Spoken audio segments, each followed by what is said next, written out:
Un homme peut-il détruire ce qu'il a construit de ses propres mains et emporter ce secret dans la tombe?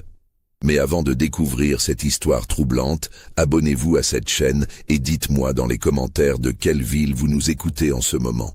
Votre présence compte. Et maintenant, retournons à Charleston, en cette année 1822, où tout a commencé. Charleston, Caroline du Sud.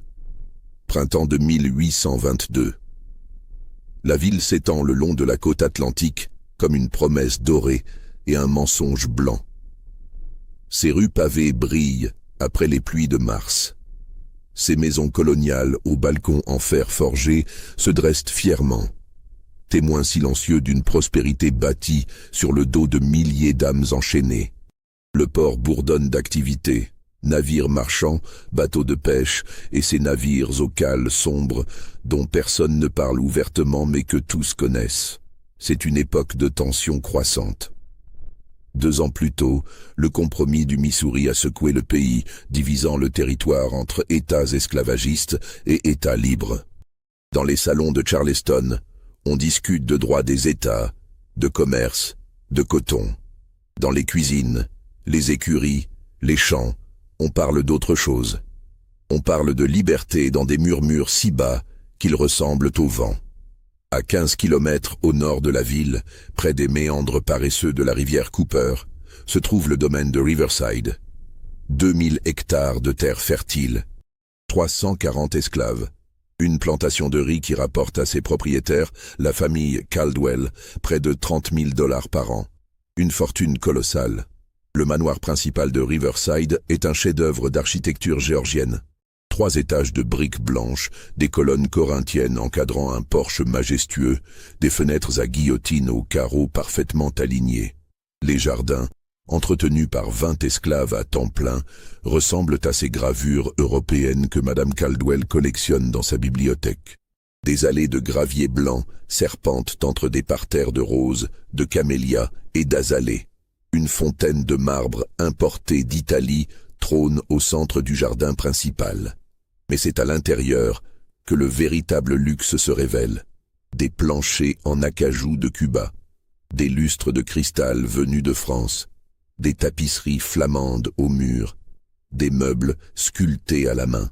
Et au-dessus de tout cela, soutenant ce temple de la richesse et du pouvoir, une charpente de chêne et de cyprès d'une complexité remarquable, assemblée selon des techniques que peu d'hommes dans toute la Caroline maîtrisent. Cette charpente est l'œuvre de Moïse. Moïse n'a pas de nom de famille, comme la plupart des esclaves. On l'appelle parfois Moïse de Riverside, parfois simplement le charpentier. Il a 42 ans en ce printemps de 1822. Grand, large d'épaules, les mains calleuses marquées par des décennies de travail. Son visage porte des rides profondes autour des yeux, non pas de rire, mais de concentration intense. Ses cheveux grisonnent aux tempes. Il est né sur la plantation, fils d'un forgeron et d'une cuisinière. Enfant, il montrait déjà une aptitude inhabituelle pour comprendre comment les choses s'assemblent, comment elles tiennent. À 8 ans, il construisait des jouets complexes avec des bouts de bois. À 12 ans, il aidait son père à la forge, mais ses yeux se tournaient toujours vers les bâtiments, les structures, les toits. Le vieux maître Caldwell, le grand-père de l'actuel propriétaire, avait remarqué ce talent. Fait rare, il avait envoyé Moïse travailler auprès d'un charpentier libre de Charleston pendant 3 ans, un certain Josiah Warren, un homme du Nord qui ne possédait pas d'esclaves, mais acceptait de former ceux des autres pour un bon prix. Moïse avait tout appris. La géométrie pratique, la résistance des matériaux, les assemblages à tenons et mortaises, les fermes triangulées, les arcs-boutants invisibles. Quand il était revenu à Riverside à 18 ans, il était devenu le charpentier le plus compétent de la région. On le louait parfois à d'autres plantations pour des projets complexes. Il avait reconstruit le toit de l'église baptiste de Charleston après l'ouragan de 1804. Il avait conçu un système de poutres pour l'entrepôt des Rutledge au port.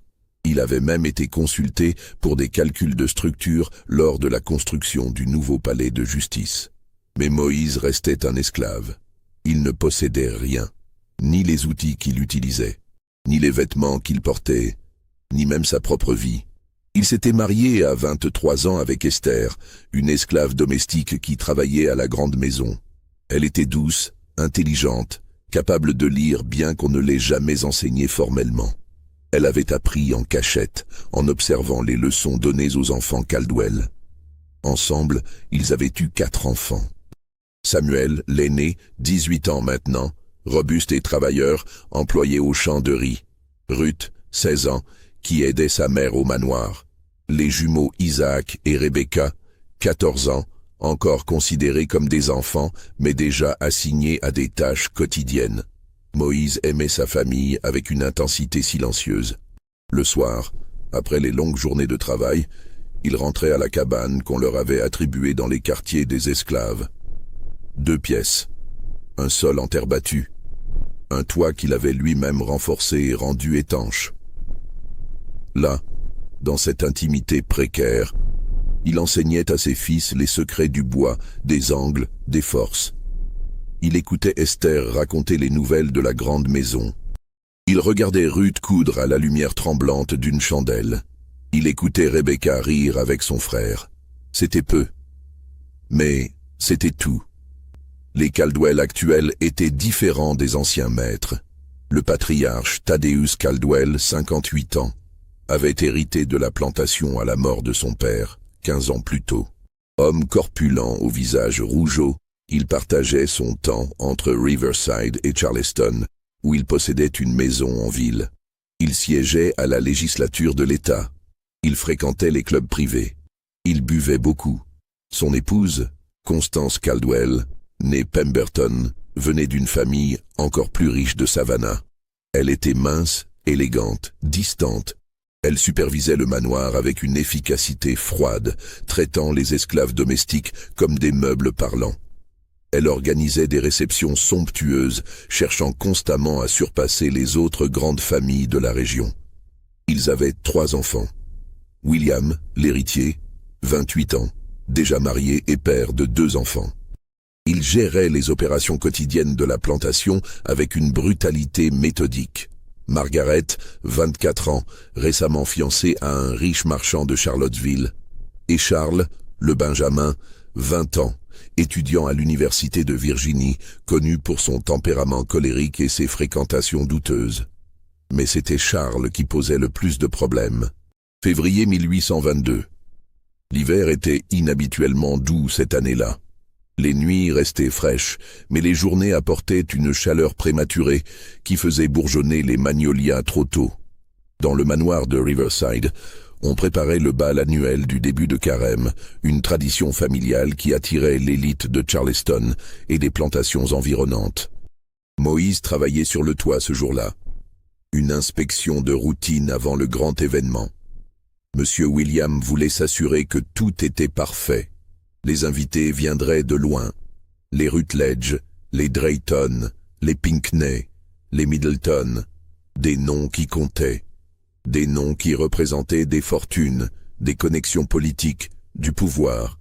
Du fêtage, Moïse pouvait voir toute la propriété. Les champs de riz s'étendaient comme un damier vert pâle vers l'est. Les cabanes des esclaves formaient un village compact près des entrepôts. Les écuries, la forge, la scierie, la laiterie, tous les bâtiments qu'il avait construits ou réparés au fil des années. Et plus loin, la rivière qui serpentait paresseusement, reflétant le ciel comme un miroir brisé. Il travaillait seul, comme souvent. Il préférait cela. Seul, il pouvait penser. Seul, il pouvait entendre le bois lui parler, sentir où une poutre faiblissait, où un joint avait besoin d'attention. C'est en descendant pour récupérer un outil qu'il avait entendu les voix. Elles venaient du bureau de M. Thaddeus, dont la fenêtre donnait sur le côté du manoir. La voix du maître, épaisse, légèrement pâteuse. Celle de Charles, tendue, presque suppliante. Et celle de William, froide comme la glace de janvier. Moïse ne voulait pas écouter. Écouter les conversations des maîtres était dangereux. Mais la fenêtre était ouverte. Les mots portaient dans l'air calme de février. 23 000 $. La voix de Thaddeus tremblait. 23 000 $ de dettes de jeu. Comment as-tu pu, Charles? Comment? Je pensais pouvoir me refaire. Il y avait cette partie à Richmond, et j'étais sûr. Tu étais sûr. William avait craché les mots. Tu as hypothéqué ta part d'héritage sur une main de cartes. Tu as emprunté à des usuriers. Tu as utilisé le nom de cette famille comme garantie. Un bruit sourd. Peut-être Thaddeus frappant du poing sur son bureau. Ces hommes ne sont pas patients, disait Charles. Ils veulent leur argent avant la fin du mois. Ils ont menacé de... Père, ils ont parlé de tout révéler publiquement. Nos affaires, nos comptes. Silence, long, lourd, puis la voix de Thaddeus plus basse, résignée. Il n'y a qu'une solution. Nous allons devoir vendre. La terre du Nord. La voix de William contenait un espoir ténu. Non, pas assez rapide, pas assez liquide. Une pause. Les esclaves. Un lot d'esclaves de première qualité. Jenkins, le négociant de Charleston, cherche justement de la marchandise pour ses acheteurs de Louisiane. Les plantations de coton là-bas paient bien. Très bien. Moïse s'était figé, la main sur le montant de l'échelle. Combien? Demandait William. 50 têtes, peut-être 60. Principalement des jeunes, des familles, ils se vendent de mieux. Jenkins dit qu'il peut obtenir 450 à 600 $ par tête, selon l'âge et les compétences. Les chiffres dansaient dans l'esprit de Moïse. 50 esclaves, des familles. Quand? Jenkins viendra la semaine prochaine pour l'inspection. La vente aura lieu début mars, juste après le bal. Autant que les festivités se passent normalement. Pas besoin d'inquiéter Constance et Margaret avec ces détails pour l'instant. Moïse était redescendu sans bruit. Ses mains tremblaient. Il avait rangé ses outils méthodiquement, comme toujours, par habitude plus que par volonté. Puis il était retourné au quartier des esclaves. Il fallait prévenir Esther. Cette nuit-là, dans leur cabane, à la lueur mourante du feu, il lui avait raconté ce qu'il avait entendu. Elle n'avait pas pleuré, pas immédiatement. Elle était restée très calme, ses mains croisées sur ses genoux. Combien de chances que ce soit nous? Avait-elle demandé. Moïse ne pouvait pas répondre. Il savait. Dans son cœur, il savait déjà. Samuel était fort, jeune, parfait pour les durs travaux des plantations de coton. Ruth était formée au service domestique. Les jumeaux, quoique jeunes, étaient en bonne santé, et Esther elle-même, à 37 ans, pouvait encore travailler de longues années. Lui, Moïse, était probablement trop précieux pour être vendu, trop spécialisé, trop difficile à remplacer. Son travail valait plus que son prix de vente. « Ils vont nous séparer », avait murmuré Esther. Ce n'était pas une question. Les jours suivants s'étaient écoulés dans une angoisse silencieuse. Moïse continuait son travail. Il inspectait le toit. Il vérifiait les poutres du grand salon où aurait lieu le bal. Il renforçait les supports. Il faisait ce qu'il avait toujours fait, parce qu'il ne savait rien faire d'autre. Mais quelque chose en lui commençait à se transformer. La semaine suivante, le négociant Jenkins était arrivé.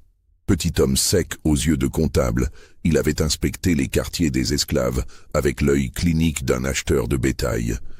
Il regardait les dents, palpait les muscles, examinait la peau pour détecter des maladies. Il prenait des notes dans un carnet de cuir noir. Moïse l'avait observé de loin, depuis le toit de la remise qu'il réparait. Il avait vu Jenkins s'arrêter devant Samuel, hocher la tête avec satisfaction, s'attarder près de Ruth, examiner les jumeaux, parler longuement avec Esther. Ce soir-là, le contremaître, un homme libre nommé Silas Porter, était venu au quartier avec une liste. 58 noms. Il les avait lus à voix haute, sans émotion, comme on lit un inventaire d'outils ou de sacs de grains. Samuel, Ruth, Isaac, Rebecca, Esther, tous les 5. Pas Moïse. Dans la cabane, cette nuit-là, ils s'étaient serrés les uns contre les autres. Esther pleurait enfin, silencieusement, ses épaules secouées de sanglots qu'elle étouffait dans ses mains. Samuel serrait les poings, la mâchoire crispée. Ruth tenait ses jeunes frères et sœurs contre elle. Les jumeaux, eux, ne comprenaient pas vraiment encore. Ils sentèrent la peur, mais pas sa source. « Père », avait dit Samuel, sa voix basse mais vibrante de colère contenue, « on pourrait essayer de s'enfuir. » Moïse avait secoué la tête. Il connaissait les statistiques. Les chiffres que personne ne disait tout haut, mais que tous connaissaient. Sur 10 esclaves fugitifs, 8 étaient repris dans les 48 heures. Les patrouilles, les chiens, les récompenses et les punitions, fouets, marquages au fer rouge, parfois pire. Et ils étaient 5. 2 adultes, 3 enfants dont 2 de 14 ans. Ils ne feraient pas 15 kilomètres. Il n'y a rien à faire, avait-il dit, et ces mots lui brûlaient la bouche comme du poison. Combien de temps? Esther avait trouvé la force de demander. Le bal est dans 10 jours, la vente juste après, 1 semaine, peut-être 2 avant le départ. 2 semaines, 14 jours. 336 heures pour contenir 23 années de mariage, de parentalité, d'amour et de vie commune, dans des souvenirs assez solides pour durer une éternité de séparation. Les jours suivants, Moïse avait continué à travailler sur le toit. Le bal approchait. Monsieur William voulait que tout soit impeccable. Les lustres devaient briller, les planchers devaient reluire, les jardins devaient ressembler au paradis. Et le toit devait être solide comme un roc. Moïse montait et descendait son échelle. Il vérifiait chaque poutre, chaque chevron, chaque ferme triangulée. Il connaissait cette structure mieux que quiconque. Il l'avait conçue lui-même, 20 ans plus tôt, quand les vieux Caldwell avaient décidé d'agrandir le manoir. Il avait calculé les charges. Il avait choisi chaque pièce de bois. Il avait supervisé l'assemblage. Cette charpente était son chef-d'œuvre. Elle soutenait près de 40 tonnes de tuiles d'ardoise, de sous-toiture, de lattes. Elle résistait aux ouragans depuis 2 décennies. Elle était techniquement parfaite. Et il la connaissait intimement. Il connaissait ses forces, ses redondances, ses points critiques. Il savait où reposaient les charges principales. Il savait quelles poutres étaient essentielles et lesquelles étaient simplement supplémentaires. Il savait où se trouvaient les assemblages clés qui maintenaient l'ensemble de la structure. Il savait comment elle tenait. Et donc, il savait comment elle pourrait tomber. Cette pensée était venue lentement, insidieusement, comme une fissure qui s'élargit imperceptiblement dans du bois soumis à trop de tension. Au début, ce n'était qu'une observation technique abstraite, un exercice mental. Si on voulait affaiblir cette structure, où faudrait-il agir? Mais l'exercice mental s'était transformé en quelque chose d'autre. La nuit, il restait éveillé, fixant l'obscurité de la cabane, écoutant respirer sa famille, comptant les jours, et réfléchissant. Que possédait-il? Rien. Que pouvait-il contrôler? Rien. Que pouvait-il faire pour sauver sa famille? Rien. Sauf peut-être une chose, mais était-ce même envisageable? Pouvait-il vraiment considérer? Il chassait la pensée, puis elle revenait, plus forte, plus insistante. Les Caldwell prenaient sa famille. Ils brisaient 23 ans de mariage. Ils séparaient un père de ses enfants. Ils détruisaient 4 vies pour payer les dettes de jeu d'un fils prodigue et irresponsable. Et ils le faisaient avec la même désinvolture qu'on déplace des meubles d'une pièce à l'autre. Parce qu'ils le pouvaient, parce que la loi le permettait. Parce que Moïse et sa famille n'étaient pas vraiment des personnes, pas légalement. Ils étaient des biens, des actifs, des chiffres dans un registre comptable. La colère, que Moïse avait appris toute sa vie à contenir, à enfouir, à transformer en concentration sur son travail, commençait à monter. Ce n'était pas une rage explosive, c'était quelque chose de plus froid, de plus dense. Une colère qui avait fermenté pendant 42 ans d'injustice acceptée, d'humiliation avalée, de dignité piétinée. 1 semaine avant le bal, M. William était monté inspecter le travail. Il était accompagné de Charles, qui semblait nerveux, évitant le regard de tous. « Alors, Moïse, le toit tiendra pour le bal ?» William regardait autour de lui, évaluant. « Oui, monsieur, tout est solide. » Parfait. Ma mère tient à ce que cette réception soit mémorable. Les Middleton viennent de Charleston. Les Drayton aussi. Le sénateur Hayne a confirmé sa présence. William souriait. Ce sera l'événement de la saison. Oui, monsieur. William avait commencé à redescendre, puis s'était arrêté. Au fait, Moïse, tu as entendu pour la vente, je suppose. Oui, monsieur. C'est regrettable, mais nécessaire. Les affaires sont les affaires. Tu comprends. Un haussement d'épaule. Mais toi, bien sûr, tu restes. Un charpentier de ton talent, c'est trop précieux. Moïse n'avait rien dit. Il avait simplement hoché la tête. Après leur départ, il était resté longtemps immobile sur le toit, regardant vers les quartiers des esclaves où sa famille se préparait pour une autre journée de travail avant leur vente. Trop précieux pour être vendu, mais pas assez humain pour qu'on considère ses sentiments. Cette nuit-là, Moïse n'était pas retourné à la cabane tout de suite. Il était resté dans la remise à outils, seul, une chandelle pour seule lumière. Il avait sorti des outils. Il les avait examinés un par un. Des scies, des ciseaux à bois, des vrilles, des tarières. Il possédait une scie spéciale, presque invisible dans sa finesse, qu'il utilisait pour les travaux de précision. Elle coupait proprement, sans éclat, laissant une surface si lisse qu'on aurait dit que le bois avait été poli. Il avait aussi des connaissances en chimie pratique acquises au fil des ans. Comment traiter le bois? Comment le protéger de l'humidité, des insectes? Il connaissait des substances qui affaiblissaient les fibres, lentement, invisiblement. Des acides doux dérivés de certaines plantes.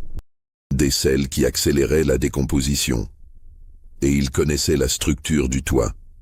Il connaissait les 6 poutres maîtresses qui supportaient l'essentiel des charges. Il connaissait les assemblages clés qui maintenaient les fermes en place. Il savait que cette structure avait été conçue avec d'importantes redondances pour résister aux tempêtes. On pouvait affaiblir certains éléments, et l'ensemble tiendrait encore, pendant un temps, jusqu'à ce qu'une charge supplémentaire s'applique. Des dizaines de personnes rassemblées dans le grand salon, par exemple, lors d'un bal. Le poids, les vibrations de la musique et de la danse, la tension accrue sur des assemblages déjà compromis. Alors, peut-être, la structure céderait. Moïse avait posé ses outils. Ses mains tremblaient. Était-il vraiment en train de considérer cela? Un meurtre de masse, car c'est ce que ce serait. Pas un accident, pas de la légitime défense. Un meurtre calculé, prémédité. Les visages des Caldwell défilaient dans son esprit. Thaddeus, ivre et faible. Constance, froide et cruelle dans son élégance. William, brutal et méthodique. Charles, lâche et irresponsable. Et les autres qui viendraient au bal, les Middleton, les Drayton, tous ces noms prestigieux.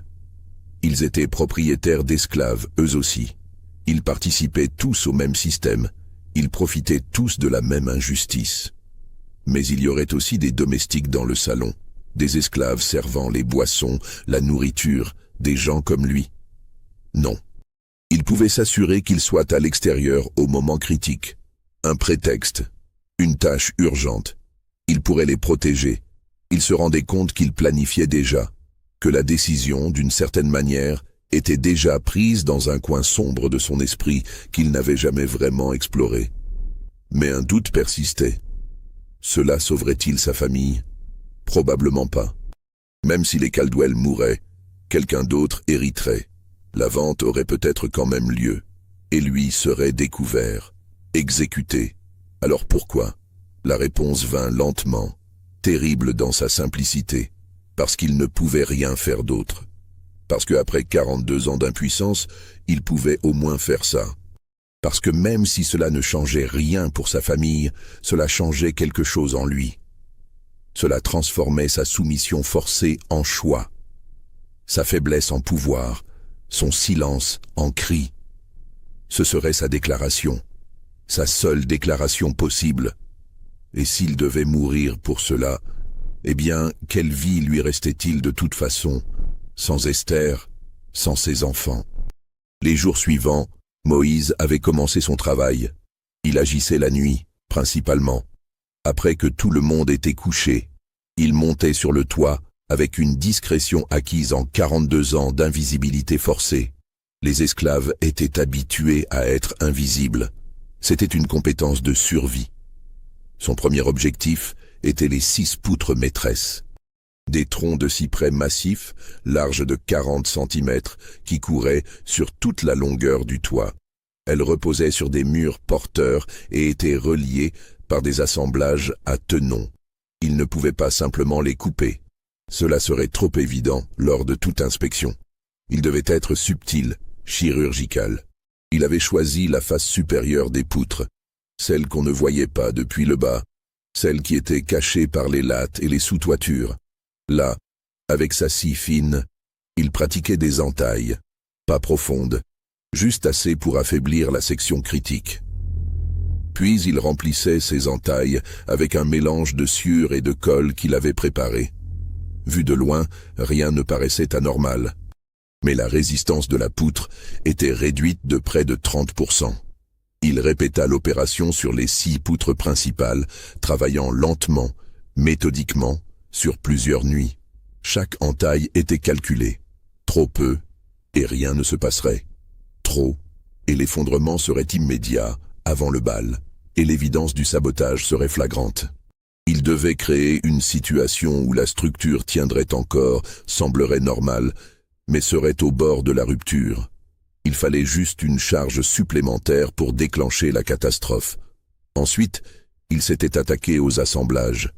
Les fermes triangulées étaient maintenues par des chevilles de bois dur enfoncées dans les tenons. Il avait soigneusement retiré certaines de ces chevilles, les avait remplacées par des copies identiques en bois vert, fraîchement coupées. Le bois vert est plus souple, moins résistant. Sous tension, il se déformerait, se fendrait. Encore une fois, l'inspection visuelle ne révélerait rien. Il fallait vraiment tester la résistance pour détecter le problème. Il avait aussi appliqué sur certains assemblages clés une solution qu'il avait préparée à partir de vinaigre concentré et de sel. Cette mixture, laissée à agir sur le bois pendant plusieurs jours, dégradait les fibres superficielles. Cela créait des zones de faiblesse invisibles à l'œil nu. Chaque nuit, il travaillait. Chaque matin, avant l'aube, il redescendait. Il nettoyait méticuleusement tous les résidus. Il s'assurait que rien ne trahissait son travail. Et pendant la journée, il continuait ses tâches normales. Il réparait une porte d'écurie. Il ajustait les volets du manoir. Il parlait avec le contremaître Silas, qui lui demandait régulièrement si tout était en ordre pour le bal. « Tout est parfait », répondait Moïse. « Le toit est solide. » Et techniquement, ce n'était pas un mensonge. Le toit était encore solide, pour l'instant. Il passait aussi du temps avec sa famille. Chaque moment devenait précieux, chargé d'une intensité désespérée. Il regardait Esther préparer le repas du soir. Il écoutait Samuel parler de son travail au champ. Il aidait Ruth à recoudre une chemise déchirée. Il jouait avec les jumeaux, leur montrant comment assembler de petites structures en bois. Esther savait. Elle ne disait rien, mais elle savait. Elle le voyait revenir avant l'aube, sentant le bois et la sueur. Elle voyait la détermination froide dans ses yeux. Elle voyait comment il regardait le manoir, comme un homme évalue une tombe qu'il est en train de creuser. Une nuit, 4 jours avant le bal, elle l'avait arrêté alors qu'il s'apprêtait à sortir. « Moïse !» Sa voix était un murmure. Les enfants dormaient. Il s'était retourné. « Ce que tu fais ?» Elle avait cherché les mots. « Je ne sais pas exactement ce que c'est, mais je sais que c'est dangereux. » Il n'avait pas nié. S'ils découvrent, elle ne pouvait pas finir la phrase. Ils ne découvriront pas. Et si... Elle avait avalé avec difficulté. Et si ça marche, qu'est-ce qui nous arrivera? Je ne sais pas. Peut-être rien. Peut-être que la vente sera annulée dans la confusion. Peut-être qu'un nouvel héritier sera plus clément. Peut-être, il s'était arrêté. Peut-être que rien ne changera pour vous. Mais au moins, j'aurais fait quelque chose. Esther s'était approchée. Elle avait posé sa main sur son visage. « Tu es un homme bon, Moïse. Tu as toujours été un homme bon. Quoi que tu fasses maintenant, je sais que c'est parce que tu n'as plus d'autre choix. » Il avait fermé les yeux, s'appuyant contre sa paume. « Je t'aime, » avait-elle dit. « Je t'ai toujours aimé. Même si on ne se revoit jamais, souviens-toi de ça. Je me souviendrai. » Elle l'avait laissé partir dans la nuit. Le jour du bal arriva. 23 mars 1822, un samedi. Le ciel était d'un bleu profond, sans nuages. Une brise légère apportait l'odeur du jasmin des jardins. La température était parfaite, ni trop chaude ni trop fraîche. Le manoir bourdonnait d'activité depuis l'aube. Les esclaves domestiques couraient dans tous les sens. On nettoyait, on polissait, on disposait des fleurs fraîchement coupées dans chaque pièce. Dans les cuisines, une armée de cuisiniers préparait un festin. Huîtres de la baie, jambon glacé, volailles rôties, pâtés, tourtes, pudding, gâteaux élaborés. Le grand salon avait été transformé. Les meubles avaient été déplacés contre les murs pour créer un espace de danse. Les lustres de cristal brillaient, leurs centaines de chandelles déjà préparées pour être allumées au crépuscule. Les fenêtres avaient été ouvertes pour laisser entrer l'air frais. Un petit orchestre s'installait dans un coin, accordant les instruments, violon, violoncelle, clavecin. Moïse observait tout cela de loin. Il avait passé la matinée à faire une dernière inspection du toit, ostensiblement pour vérifier que tout était en ordre. En réalité, il vérifiait son travail des dernières semaines. Les entailles dans les poutres maîtresses étaient invisibles. Les chevilles en bois vert semblaient identiques aux autres. Les assemblages traités à l'acide ne montraient aucun signe externe de faiblesse. Mais il savait. Il sentait la tension dans la structure, comme un arc trop bandé, comme une corde effilochée qui tient encore mais pas pour longtemps. Il avait fait un dernier calcul mental. Le grand salon mesurait environ 15 mètres sur 10. Si on y rassemblait 100 personnes, cela représentait une charge supplémentaire d'environ 7 tonnes, concentrée principalement au centre de la pièce où les gens danseraient.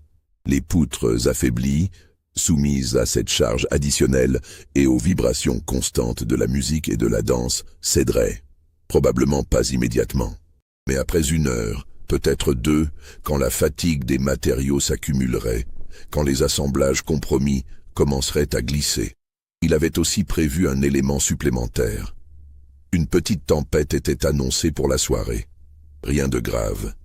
Juste des vents forts et de la pluie. Mais cela ajouterait une pression latérale sur le toit. Cela créerait une explication plausible pour l'effondrement. Un accident, une tragédie, causée par une tempête malheureuse et peut-être une charpente qui, après 20 ans, avait développé des faiblesses invisibles. Personne ne suspecterait un sabotage. Qui saboterait un toit?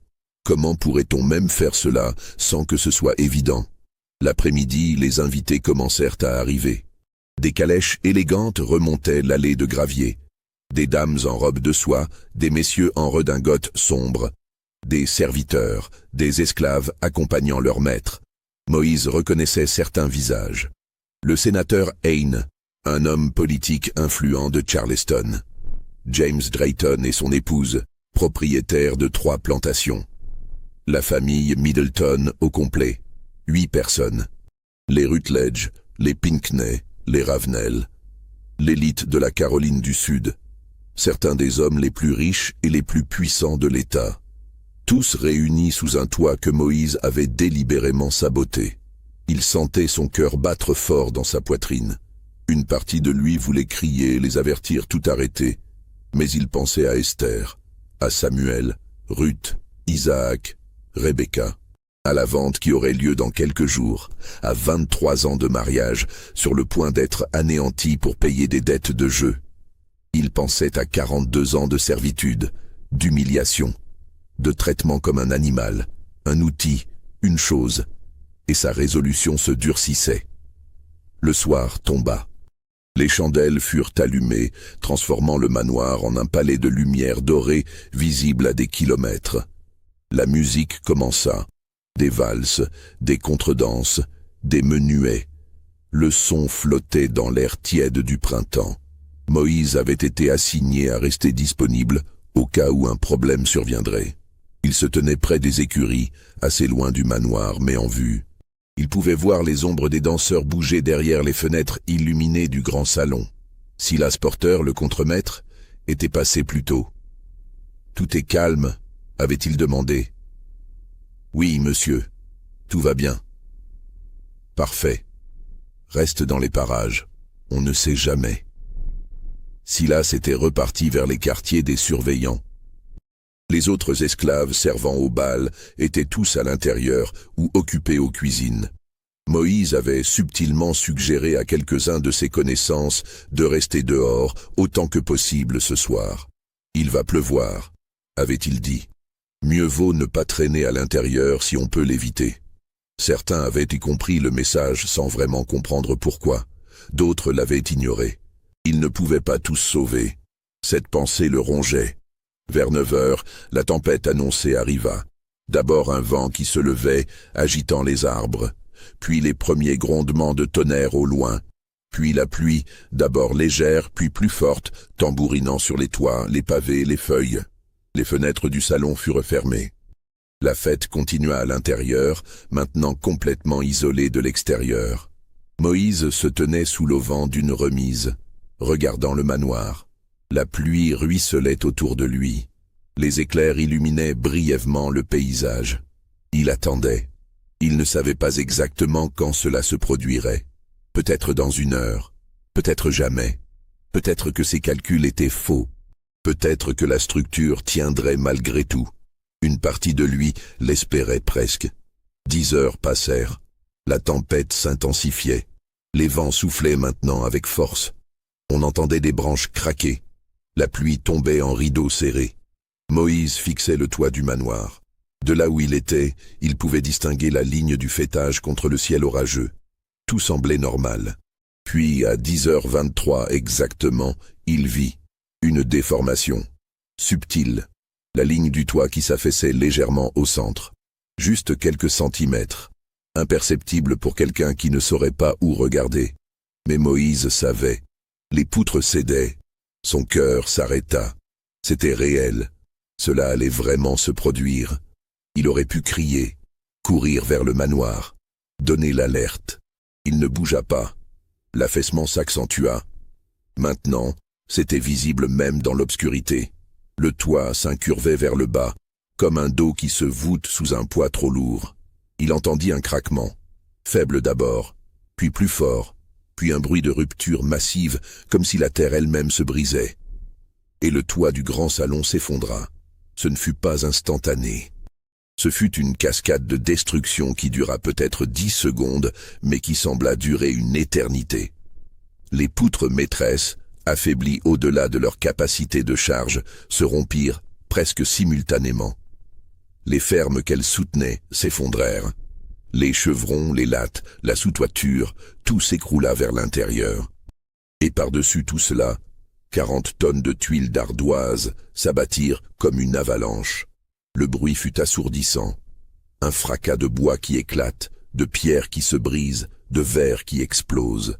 Des cris, des hurlements d'horreur et de douleur. Puis un silence étrange, rompu seulement par le crépitement de la pluie et les gémissements des blessés. Moïse resta immobile, pétrifié. Il voyait la poussière s'élever malgré la pluie. Il voyait des gens sortir en courant des autres parties du manoir, criant, pleurant.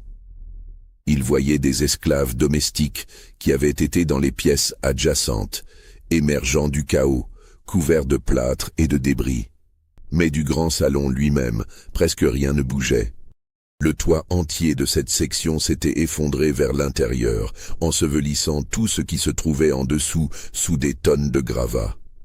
Des hommes commencèrent à affluer, des surveillants, des esclaves, des domestiques.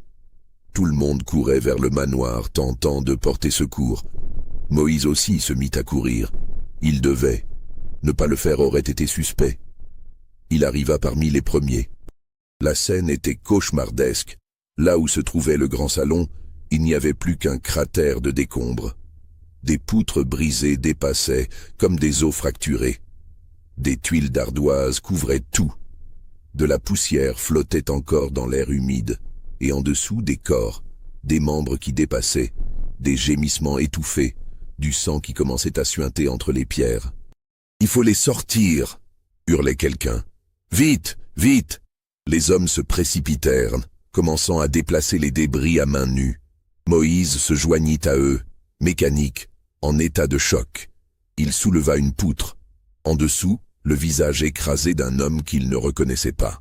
Mort. Il déplaça des ardoises. Une femme, respirant encore mais inconsciente, le crâne ouvert. Elle mourrait avant l'aube. Partout autour de lui des scènes similaires. Des corps brisés, des mourants, des morts. Le sénateur Hayne fut extrait après 20 minutes, mort, écrasé sous une poutre maîtresse. James Drayton et son épouse, morts tous les deux. On retrouva Thaddeus Caldwell sous une montagne de tuiles, sa colonne vertébrale brisée. Il vivait encore, mais à peine.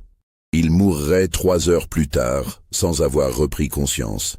Constance Caldwell avait eu plus de chance, si on peut appeler cela de la chance. Elle était près d'une fenêtre quand l'effondrement s'était produit. Elle avait été projetée à l'extérieur par la force de l'explosion d'air. Elle vivrait, avec une jambe brisée et des côtes fracturées, mais elle vivrait. William Caldwell fut retrouvé après 1 heure de fouilles, mort. Une poutre lui avait traversé la poitrine. Margaret, la fille, morte aussi. Son fiancé, grièvement blessé, mourrait le lendemain d'hémorragie interne. Charles Caldwell avait survécu par le plus pur des hasards. Il était sorti fumer un cigare sur la terrasse juste avant l'effondrement. Il était indemne physiquement. Mentalement, c'était une autre histoire. Les Middleton, 4 morts sur 8. Les Rutledge, tous morts. Les Pinckney, le père et le fils aîné morts. L'épouse et la fille grièvement blessées. Au total, ce soir-là, et dans les jours qui suivirent, on compta 47 morts. 47 des personnes les plus riches et les plus puissantes de la Caroline du Sud, anéanties en 10 secondes. Il y avait aussi des esclaves parmi les victimes, 12 qui servaient dans le salon au moment de l'effondrement.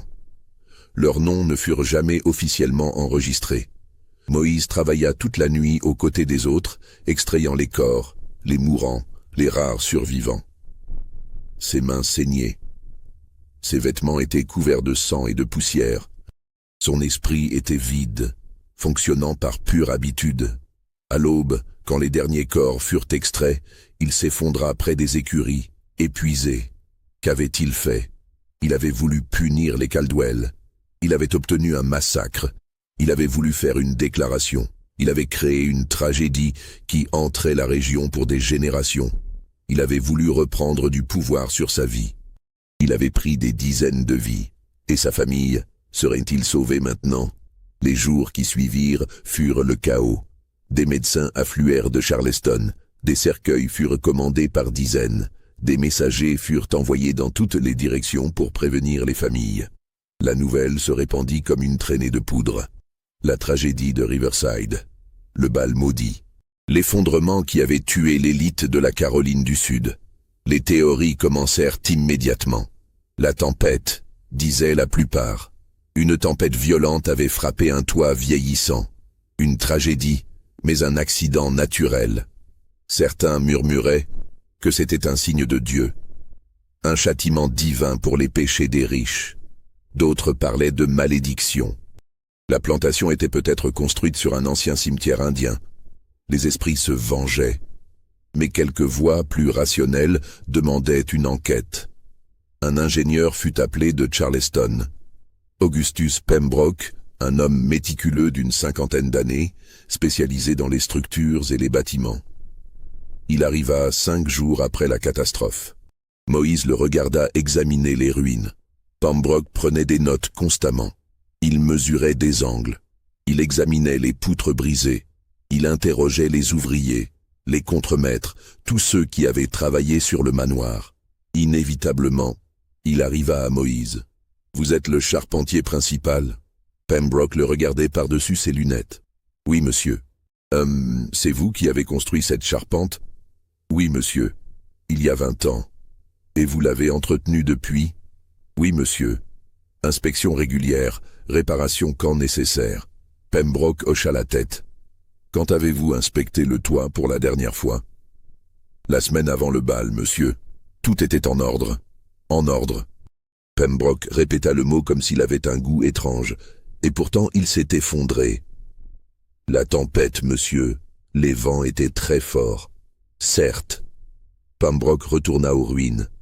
Il passa 2 jours à fouiller dans les débris, examinant chaque poutre brisée, chaque assemblage. Moïse le surveillait de loin, son cœur battant. Pembroke trouverait-il les entailles, les chevilles en bois vert, les traces d'acide? Le 3e jour, Pembroke demanda à voir les outils de Moïse. Moïse le conduisit à la remise. Il ouvrit sa caisse à outils. Pembroke examina chaque pièce. Les scies, les ciseaux, les vrilles, les marteaux. Il s'attarda sur la scie fine, celle que Moïse avait utilisée pour les entailles. « Belle pièce », dit Pembroke. « Très précise. »« Merci, monsieur. » Pembroke reposa l'outil. Il continua son inspection. Finalement, après une semaine complète d'enquête, Pembroke rendit ses conclusions. Moïse n'était pas présent lors de la réunion où le rapport fut présenté, mais Silas Porter lui en rapporta le contenu plus tard. Pembroke dit que c'était la tempête combinée au poids des invités, expliqua Silas. Il dit que la charpente avait subi des dégradations naturelles au fil du temps. 20 ans, tu sais, c'est long pour du bois exposé aux éléments. Il dit que certaines poutres montraient des signes de faiblesse, probablement à cause de l'humidité et peut-être d'insectes. Rien qui aurait été détectable lors d'une inspection normale, mais suffisant pour que, sous la charge exceptionnelle ce soir-là, tout cède. Il a dit que c'était ma faute? Moïse avait osé demander. Non, il a dit que personne n'aurait pu prévoir, que même avec un entretien parfait, les structures vieillissent, que c'était, Silas avait cherché le mot, un accident tragique mais explicable. Moïse avait hoché la tête, cachant le soulagement immense qu'il ressentait. Pembroke n'avait rien trouvé, ou s'il avait trouvé quelque chose, il avait choisi de ne pas le mentionner. Pourquoi? Moïse ne le saurait jamais. Peut-être que les preuves étaient trop subtiles, trop bien camouflées. Peut-être que Pembroke n'avait tout simplement pas cherché de sabotage, parce que l'idée même semblait absurde. Qui saboterait un toit? Comment pourrait-on même penser à une telle chose? Ou peut-être, et cette pensée visitait parfois Moïse dans ses moments les plus sombres, peut-être que Pembroke avait trouvé quelque chose, mais avait décidé que révéler un meurtre de masse commis par un esclave créerait plus de problèmes qu'il n'en résoudrait. Peut-être qu'il valait mieux laisser cela être un accident, pour la paix sociale, pour éviter une panique, pour ne pas donner d'idées à d'autres esclaves. Moïse ne le saurait jamais. Le rapport de Pembroke fut accepté officiellement. Accident dû à une tempête et à une dégradation naturelle de la structure. Une tragédie.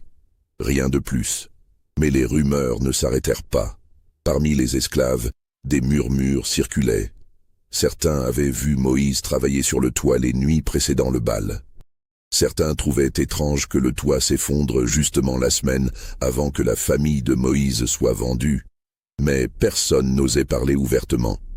Accuser un esclave de meurtre de masse, sans preuve, c'était dangereux. Si l'accusation était fausse, on risquait une punition sévère pour diffamation. Et si elle était vraie, qui voudrait être celui qui avait révélé cela? Les représailles sur les autres esclaves seraient terribles. Alors les murmures restaient des murmures. Quelques jours après le rapport de Pembroke, le contremaître Silas Porter vint trouver Moïse. « Il faut qu'on parle », dit-il simplement. Ils marchèrent vers une remise éloignée, hors de portée d'oreilles indiscrètes. Silas ferma la porte derrière eux. Il se retourna regardant Moïse intensément. « Je vais te poser une question, » dit Silas, « et je veux que tu me dises la vérité. » Moïse sentit son sang se glacer. « Tu as saboté ce toit. » Le silence s'étira. Moïse pouvait entendre son propre cœur battre. S'il niait, Silas le croirait-il? S'il avouait, que ferait Silas? « Pourquoi tu demandes ça ?» dit finalement Moïse. « Parce que je te connais depuis 20 ans. Je sais que tu es le meilleur charpentier de la région. Je sais que tu ne laisserais jamais un toit se détériorer sans le remarquer. » Silas croisa les bras. « Et je sais que ta famille devait être vendue. » Le rapport de Pembroke dit « Je sais ce que dit le rapport. » Silas coupa. « Je te demande la vérité. » Moïse le regarda dans les yeux. Silas Porter était un homme libre, mais pas riche. Il avait été engagé par les Caldwell pour superviser le travail des esclaves. Il n'était pas cruel, comparé à beaucoup d'autres contremaîtres, mais il faisait son travail. Que voulait-il vraiment savoir? Si je l'avais fait, dit lentement Moïse, qu'est-ce que tu ferais? Silas soupira. Il s'appuya contre le mur de la remise. Honnêtement, je ne sais pas. Il se frotta le visage. 47 personnes sont mortes, Moïse. 47. Si tu as fait ça, c'est du meurtre de masse. Ils allaient vendre ma famille. Je sais, ma femme, mes enfants, 23 ans de mariage, détruits pour payer les dettes de jeu d'un fils irresponsable. Je sais. Silas semblait fatigué. Et je ne peux pas dire que je ne comprends pas. Si quelqu'un essayait de m'enlever ma famille, il secoua la tête. Mais quand même, 47 personnes. Il y avait 12 esclaves aussi, dit Moïse doucement. Je n'ai pas pu tous les sauver. C'était presque un aveu. Silas ferma les yeux. Mon Dieu, tu l'as vraiment fait. Le silence retomba entre eux. Qu'est-ce que tu vas faire? Demanda Moïse. Je ne sais pas. Silas rouvrit les yeux. Si je te dénonce, tu seras pendu. Probablement torturé d'abord, pour l'exemple. Peut-être que d'autres esclaves seront punis aussi, pour avoir su ou pour ne pas avoir empêché. Ça créera une panique. Les propriétaires d'esclaves, partout dans la région, vivront dans la peur. Il y aura plus de violence, plus de répression. Et si tu ne dis rien, alors 47 meurtres restent impunis. Et je dois vivre avec ça sur la conscience. Ils se regardèrent longuement. Pembroke n'a rien trouvé, dit finalement Silas. Ou il a choisi de ne rien trouver. Qui suis-je pour défaire sa décision? Donc tu ne diras rien? Je n'ai rien à dire. Silas ouvrit la porte. Je ne sais rien. Je ne veux rien savoir. Mais Moïse, il se retourna une dernière fois. Si tu as vraiment fait ça, si tu vis avec ça maintenant, alors que Dieu ait pitié de ton âme. Parce que moi, je ne peux pas. Il partit, laissant Moïse seul dans la remise. Les semaines suivantes transformèrent complètement Riverside. Avec Thaddeus et William morts, la succession était compliquée. Constance, blessée et traumatisée, était désormais la chef de famille par défaut. Charles, le seul héritier mâle survivant, était techniquement le nouveau maître. Mais à 20 ans, endetté et psychologiquement brisé par les événements, il n'était pas en état de gérer une plantation. Un avocat de Charleston, Nathaniel Hughes, fut nommé administrateur temporaire de la propriété pendant que les questions de succession se réglaient. La première question était l'argent. Les dettes de Charles existaient toujours. 23 000 $. Jenkins, le négociant d'esclaves, attendait toujours son paiement. Mais maintenant, il y avait aussi d'autres dettes. Les funérailles, les réparations du manoir, les compensations promises aux familles des victimes. Hughes examina les finances. La conclusion était claire. Il fallait vendre des actifs. La vente d'esclaves prévue eut lieu finalement 3 semaines après la catastrophe. Mais elle fut différente de ce qui était prévu. Moïse fut convoqué au bureau de Hughes. L'avocat était un homme mince aux traits sévères. Il le regarda avec une expression indéchiffrable. « Moïse, vous savez que la famille doit encore vendre des esclaves pour honorer ses dettes. »« Oui, monsieur. La liste originale comprenait votre femme et vos enfants. » Le cœur de Moïse cessa de battre. « Cependant, continua Hughes, après examen de la situation, j'ai décidé de modifier cette liste. Votre femme, Esther, restera.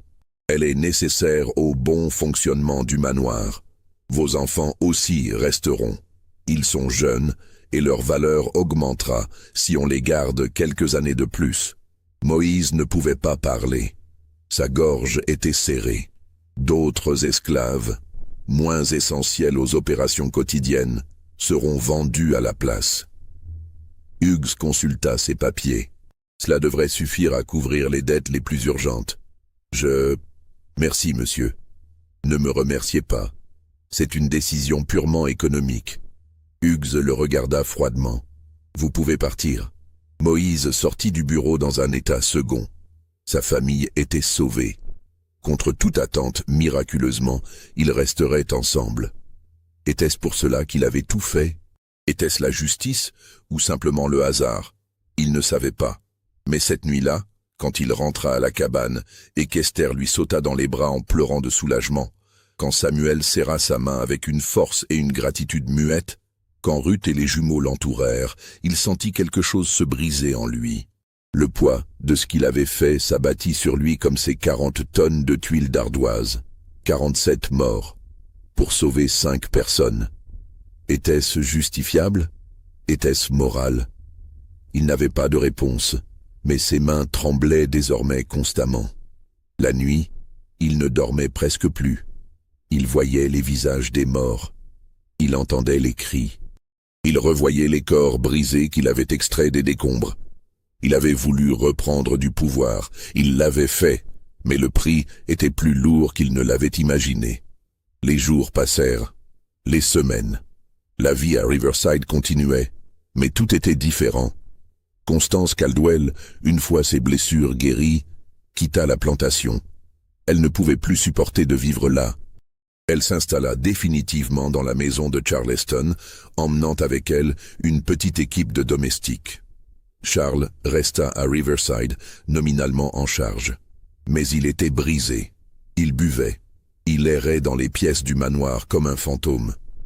Il ne donnait presque jamais d'ordre. C'était Hughes, l'avocat, et les contremaîtres qui géraient vraiment tout. La reconstruction du grand salon commença, mais lentement. L'argent manquait.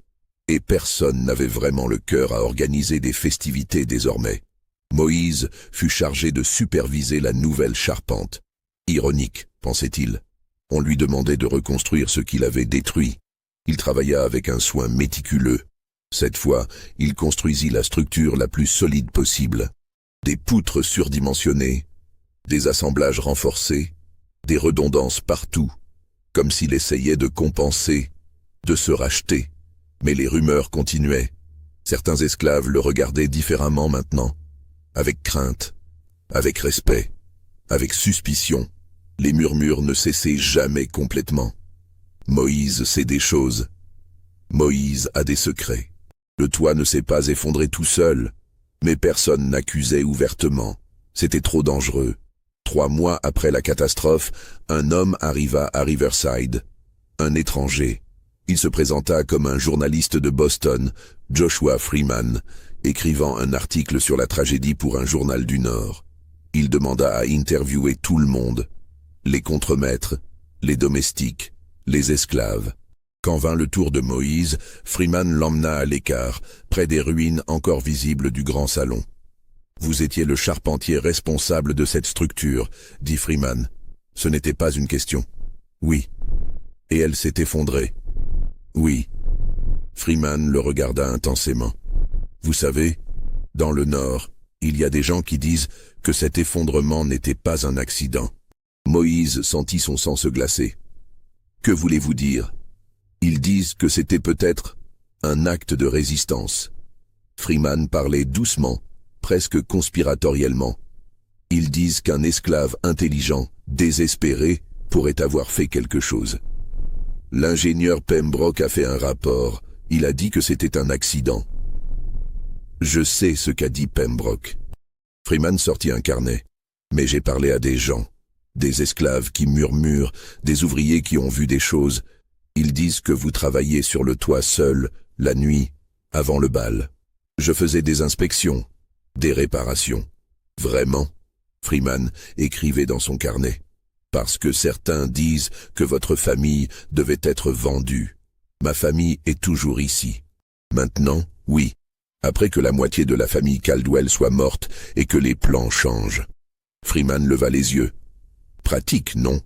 Moïse ne dit rien. « Je ne vous juge pas, » dit Freeman. « Si j'étais à votre place, si quelqu'un essayait de m'enlever ma famille, je ne sais pas ce que je ferais. Peut-être la même chose, peut-être pire. Qu'est-ce que vous voulez ? La vérité. » Freeman referma son carnet. « Je veux écrire ce qui s'est vraiment passé. La vérité est dans le rapport de Pembroke. La vérité officielle. » Freeman hocha la tête. « Mais il y a parfois une autre vérité. Une vérité que les gens puissants ne veulent pas entendre. Si vous écrivez que j'ai saboté le toit, je serai pendu. Je sais. Freeman sembla considérer quelque chose. C'est pourquoi je ne mentionnerai pas votre nom. Je parlerai de rumeurs, de théories, de la possibilité, pas d'accusation directe. Pourquoi faire ça? Parce que les gens du Nord doivent savoir. Ils doivent comprendre ce que l'esclavage fait aux gens. Comment il pousse des hommes bons à des actes désespérés. Freeman regarda les ruines. Si cette histoire est vraie, si un homme a vraiment détruit un toit pour sauver sa famille, c'est peut-être la condamnation la plus puissante de l'esclavage que j'ai jamais entendue. Et si l'histoire n'est pas vraie? Si c'était vraiment juste un accident? Freeman sourit tristement. Alors c'est aussi une histoire intéressante. Une tragédie où 47 personnes sont mortes à cause de la négligence et du hasard. Il remit son carnet dans sa poche. D'une manière ou d'une autre, c'est une histoire qui mérite d'être racontée. Il partit le lendemain. Moïse ne sut jamais si l'article fut publié. Les journaux du Nord n'arrivaient pas souvent jusqu'à Riverside. Mais l'idée que l'histoire se répandait, quelque part, le hantait. 6 mois après la catastrophe, Silas Porter démissionna. Il dit qu'il ne pouvait plus continuer, qu'il avait besoin de partir. Un nouveau contremaître fut engagé. Un homme dur du nom de Jacob Finch, qui ne connaissait pas Moïse et ne se souciait pas de son passé. La vie continuait. La plantation fonctionnait. Le coton et le riz poussaient. Les esclaves travaillaient. Le monde tournait. Mais quelque chose avait changé fondamentalement à Riverside. Il y avait une tension dans l'air, une nervosité. Les propriétaires regardaient leurs esclaves différemment maintenant, avec plus de méfiance, plus de peur. Et les esclaves, eux aussi, regardaient leurs maîtres différemment, avec quelque chose de nouveau dans leurs yeux. Une lueur que les maîtres ne parvenaient pas à identifier, mais qui les rendait mal à l'aise. Moïse travaillait. Il reconstruisait. Il vivait avec sa famille, chaque jour un cadeau qu'il n'osait pas prendre pour acquis. Mais la nuit, seul avec ses pensées, il comptait les morts. 47. Plus 12 esclaves qu'il n'avait pas pu sauver. 59 vies pour 5 vies.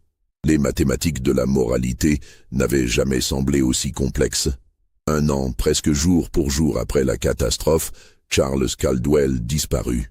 On le trouva 3 jours plus tard, pendu dans sa chambre. Suicide. Il avait laissé une lettre, brève, incohérente, parlant de culpabilité, de fantômes, d'incapacité à continuer. Avec sa mort, la lignée directe des Caldwell s'éteignit. La propriété passa à des cousins éloignés qui ne voulaient rien avoir à faire avec Riverside. Ils vendirent tout, la terre, les bâtiments, les esclaves. Moïse et sa famille furent achetés par un planteur de Savannah, Marcus Drummond. Un homme plus jeune, moins traditionnaliste. Il avait entendu parler des compétences de Moïse et voulait l'avoir pour construire une nouvelle grange et des bâtiments d'exploitation. Le départ de Riverside fut étrange. Moïse regarda une dernière fois le manoir. Le grand salon était reconstruit maintenant. Le nouveau toit se dressait, solide, parfait. Son œuvre de destruction avait été effacée, comme si rien ne s'était jamais passé. Mais dans la terre autour du manoir, 59 personnes étaient enterrées. Leur sang avait coulé dans ce sol. Leurs fantômes, si de telles choses existaient, entraient ce lieu pour toujours. À Savannah, la vie prit un rythme différent. Drummond était un maître exigeant mais pas cruel.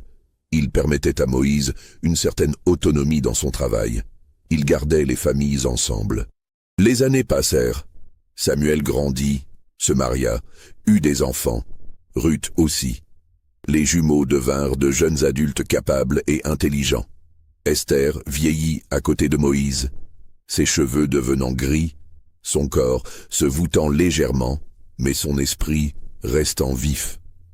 Il ne parlait jamais de ce qui s'était passé à Riverside, jamais directement. Mais parfois, la nuit, Esther serrait la main de Moïse et il savait, qu'elle avait toujours su. Et elle était restée. Elle ne l'avait pas condamné. Elle ne l'avait pas rejeté. Peut-être parce qu'elle comprenait. Peut-être parce qu'elle aussi aurait fait quelque chose de désespéré pour garder sa famille ensemble. Peut-être simplement parce qu'elle l'aimait, malgré tout, malgré ce qu'il était devenu. En 1830, 8 ans après la catastrophe, une rébellion d'esclaves fut déjouée en Caroline du Sud. Le complot de Denmark visait. Des centaines d'esclaves impliqués. 35 hommes furent pendus. Moïse entendit parler de cela et sentit quelque chose se serrer dans sa poitrine. D'autres hommes, désespérés comme lui l'avait été, avaient tenté de prendre leur liberté par la force. Ils avaient échoué, ils étaient morts. Lui avait réussi d'une certaine manière. Il avait gardé sa famille. Mais à quel prix? Les rumeurs sur Riverside ne moururent jamais complètement. Elles se transformèrent en légende. L'histoire du bal maudit, du toit qui s'était effondré. Certains racontaient que c'était un avertissement de Dieu. D'autres parlaient de vengeance d'un esclave. D'autres encore disaient que c'était simplement un accident tragique. La vérité, comme souvent, se perdit quelque part entre les versions. En 1836, 14 ans après la catastrophe, Silas Porter mourut à Charleston. Sur son lit de mort, il demanda à un prêtre. On dit qu'il confessa quelque chose, mais le sceau de la confession étant sacré, personne ne sut jamais quoi. Le prêtre émergea de la chambre, pâle, troublé.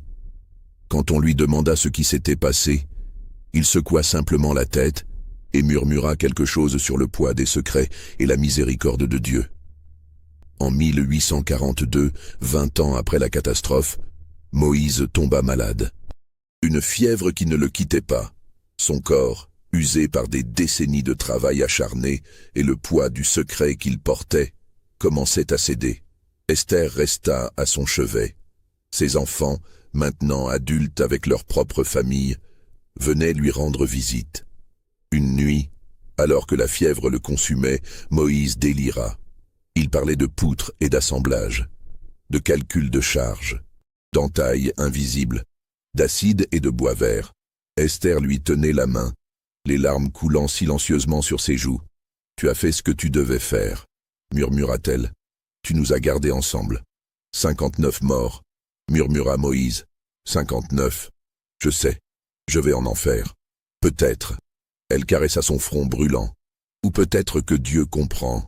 Peut-être qu'il voit ce qui t'a été fait, ce qu'on nous a fait à tous. Peut-être qu'il pardonne. Et s'il ne pardonne pas? Esther n'avait pas de réponse. Moïse mourut 2 jours plus tard. Il avait 62 ans. On l'enterra dans le petit cimetière des esclaves de la plantation Drummond, sous un arbre de magnolia. Pas de pierre tombale. Juste une croix de bois simple avec son prénom gravé. Moïse. L'homme qui avait construit des structures magnifiques. L'homme qui avait détruit la plus belle d'entre elles. L'homme qui avait tué pour sauver. L'homme qui avait porté le poids de 59 morts jusqu'à sa propre tombe. Les années passèrent, les décennies. La guerre civile éclata en 1861. La Caroline du Sud fut l'un des premiers États à faire sécession. Charleston, où tout avait commencé pour Moïse, fut bombardée et partiellement détruite. Riverside, la plantation maudite, changea de main plusieurs fois pendant la guerre. Elle fut finalement abandonnée. Le manoir, sans entretien, tomba lentement en ruine. Le toit que Moïse avait reconstruit tint bon pendant des années, mais finalement, lui aussi céda, et la structure entière s'effondra. En 1863, Lincoln signa la proclamation d'émancipation. En 1865, la guerre se termina. L'esclavage fut aboli. Esther vécut assez longtemps pour voir la liberté. Elle avait 82 ans quand elle mourut en 1867, entourée de ses enfants, petits-enfants et arrière-petits-enfants. Une famille nombreuse, libre, vivante. Tout ce que Moïse avait voulu. Samuel, le fils aîné, devint charpentier comme son père. Il était talentueux, mais il refusait de travailler sur certains types de structures. Il ne construisait jamais de toit complexe. Quand on lui demandait pourquoi, il disait simplement que son père lui avait enseigné à respecter le pouvoir des structures. Ruth devint enseignante après la guerre, éduquant les enfants d'anciens esclaves. Elle ne parlait jamais de Riverside. Quand ses élèves demandaient d'où elle venait, elle disait simplement « du passé » et changeait de sujet. Isaac et Rebecca, les jumeaux, vécurent longtemps. Isaac devint forgeron. Rebecca se maria et eut 7 enfants. Aucun d'eux ne raconta jamais l'histoire de leur père. C'était un secret de famille, enterré aussi profondément que les corps sous les ruines de Riverside. Mais les rumeurs persistaient. En 1880, un historien local de Charleston, Theodore Hartwell, publia un livre sur les grandes tragédies de la Caroline du Sud. Il consacra un chapitre entier à l'effondrement du bal de Riverside. Il reproduisit le rapport officiel de Pembroke. Il interviewa des descendants des survivants. Il examina les ruines, maintenant envahies par la végétation. Et il mentionna, presque en passant, les rumeurs persistantes d'un sabotage. Certains, particulièrement parmi la population anciennement asservie, écrivait-il, maintiennent que l'effondrement n'était pas un accident mais un acte délibéré de résistance. Il parle d'un charpentier esclave nommé seulement Moïse, dont la famille devait être vendue et séparée. Ces rumeurs, bien qu'invérifiables et très probablement fantaisistes, témoignent néanmoins de la profonde méfiance et de la tension qui caractérisait les relations entre maîtres et esclaves durant cette période sombre de notre histoire. Le livre se vendit modérément. Peu de gens le lurent, encore moins s'intéressèrent aux rumeurs sur Moïse. Mais l'histoire était là, préservée dans l'encre et le papier. Ni confirmation, ni démenti. Juste la possibilité.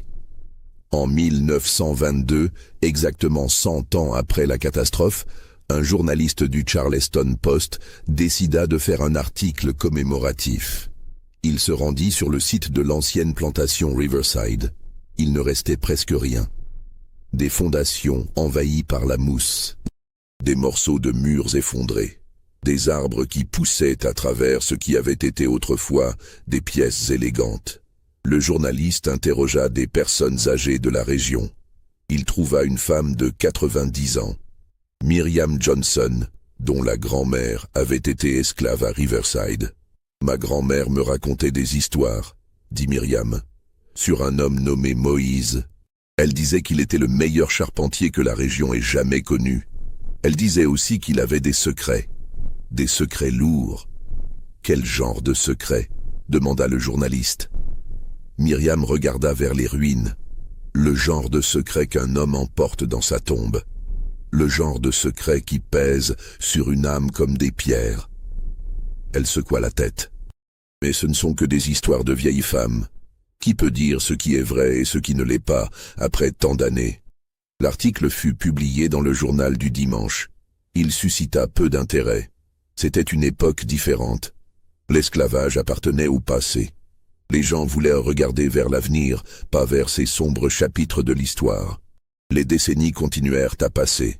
Riverside fut finalement acheté dans les années 1950 par un promoteur immobilier. Les ruines furent rasées, le terrain fut subdivisé. Des maisons modernes furent construites. Les nouveaux résidents ne savaient rien de l'histoire du lieu. Certains, parfois, remarquaient des choses étranges. Des fondations anciennes qui émergeaient après de fortes pluies, des fragments de poterie ou de métal corrodés dans leur jardin. Quelques-uns trouvèrent même des os, probablement du bétail, se disait-il. Personne ne fit le lien avec ce qui s'était passé là 1 siècle et demi plus tôt. Aujourd'hui, si vous cherchez des informations sur la catastrophe du bal de Riverside, vous trouverez peu de choses. Quelques mentions dans des livres d'histoire locale. Une brève entrée dans une base de données d'accidents structurels du 19e siècle. Peut-être une page sur un site web consacré aux tragédies oubliées de la Caroline du Sud. Le rapport officiel de Pembroke existe toujours, quelque part dans les archives de l'État. Accident causé par une tempête et une dégradation naturelle de la structure. Rien de plus. Il n'y a aucune preuve définitive qu'un sabotage ait eu lieu. Aucune confession écrite. Aucun témoin direct qui ait parlé publiquement à l'époque. Juste des rumeurs, des murmures, des histoires transmises de génération en génération parmi les descendants d'esclaves, devenant plus floues et moins crédibles avec chaque répétition. Et au centre de tout cela, la figure fantomatique de Moïse, l'esclave charpentier qui savait comment les structures tenaient, et donc comment elles pouvaient tomber. L'homme qui aimait sa famille plus que sa propre vie. L'homme qui a peut-être, commis l'un des meurtres de masse les plus calculés et les plus froids de l'histoire américaine. Ou peut-être n'était-ce qu'un bon charpentier qui a eu la malchance de voir son meilleur travail s'effondrer lors d'une tempête malheureuse. La vérité, comme les poutres de cette charpente condamnée, s'est effondrée sous le poids du temps et s'est perdue dans les décombres de l'histoire. Alors, qu'en pensez-vous? Moïse était-il un meurtrier calculant sa vengeance avec une précision diabolique? Ou simplement un homme désespéré dont le travail a tragiquement échoué au pire moment possible? Était-ce un acte de résistance justifié dans un système inhumain, ou un crime impardonnable peu importe les circonstances? 47 membres de l'élite esclavagiste de Charleston morts en une nuit. Une famille d'esclaves, sauvée de la séparation. Un homme qui a emporté ses secrets dans la tombe. Si cette histoire vous a donné des frissons, si vous vous êtes retrouvé à retenir votre souffle, si vous vous demandez encore ce qui s'est vraiment passé cette nuit de mars 1822, likez cette vidéo. Dites-moi dans les commentaires ce que vous croyez. Moïse était-il un héros, un meurtrier, ou simplement un homme brisé par un système qui ne lui laissait aucun choix? Abonnez-vous à cette chaîne pour plus d'histoires sombres tirées des recoins oubliés de l'histoire. Des histoires qui vous font vous demander où se trouve vraiment la frontière entre le bien et le mal, entre la justice et la vengeance. Partagez cette histoire avec ceux qui aiment les mystères historiques troublants. Parce que parfois, les histoires les plus effrayantes sont celles qui auraient pu être vraies. Et rappelez-vous, quelque part dans les archives poussiéreuses, dans les vieux journaux jaunis, dans les murmures des descendants, la vérité attend. Peut-être, si quelqu'un ose vraiment la chercher. Bonne nuit. Et si vous habitez dans une vieille maison, peut-être devriez-vous faire inspecter votre toit.